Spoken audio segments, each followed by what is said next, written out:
Bonjour, je me présente, je m'appelle Naï Goulen, bienvenue chez Aberracou. L'histoire d'Aberracou, ça a démarré il y a 10 ans. J'ai découvert une vocation sur le tard. J'ai 4 générations d'hommes de mer de la Bervrac. Et en fin de compte, j'ai trouvé comment transmettre ce patrimoine à travers la terre en créant des poissons, des rimontas, des queues de baleines, voilà, tout un univers marin. Atelier mobile, là l'humeur du jour c'est de m'installer ici. Ce que je vous propose, une petite fabrication de pièces. Voilà, ma terre. Coupe la terre.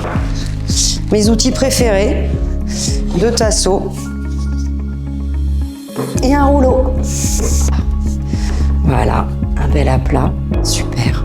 Et puis dernier objectif final, pour finaliser ma création, on est en terre crue, un petit estampillage. La prochaine étape, c'est le séchage et l'installation dans le four, la première cuisson. On va voir ça.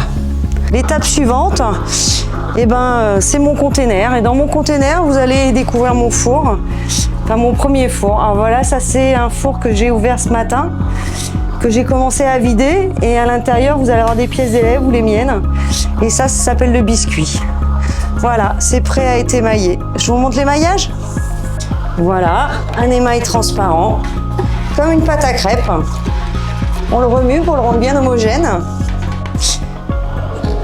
Et je vais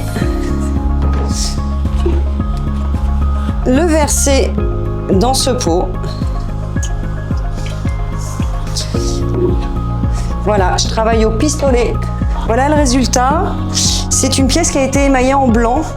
Donc voilà, il va y avoir un jeu de contraste avec des fissures, des craquelures qui vont se dévoiler mais après cuisson. Alors ça, c'est ma collection personnelle. Et puis au-dessus, vous avez des pièces d'élèves qui ont été faites en stage par des personnes initiées ou par des débutants. Bon, changement de tenue, il faut que je m'équipe. C'est le moment, là, je vais faire la sortie du four. Alors les pièces sont dans le four depuis 1h15. Voilà, on va atteindre les 915 degrés. Il est plus que temps d'être prêt. Alors j'ouvre le four, les pièces vont être incandescentes. Vous allez voir, c'est complètement magique la sortie du raku. On dit du raku que c'est le bonheur dans le hasard. Je suis hyper concentrée, voilà, je m'équipe, j'ai mes pinces.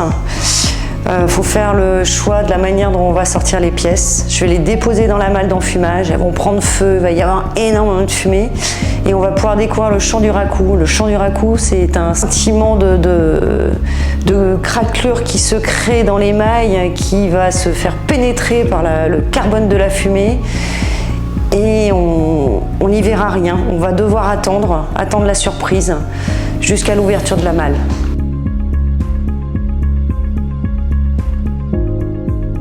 C'est la sortie de la malle. Là, je vais poser les pièces sur les marches. Je vais faire couler un filet d'eau dessus. Et pour vous, j'ai une surprise. J'ai fait du raku nu. Donc là, vous allez voir l'émail qui va sauter en fin de compte de la pièce en faisant couler de l'eau dessus. La dernière étape, l'huile de coude. Faut frotter, faut astiquer pour découvrir vraiment le vrai colorama de la pièce. Pour retrouver mes créations, j'ai un point de vente sur le port de la Bervrac, ça s'appelle le Vivier des créateurs, où je suis associée avec 8 autres artistes. Et voilà, je serai ravie de vous présenter mon travail. À bientôt!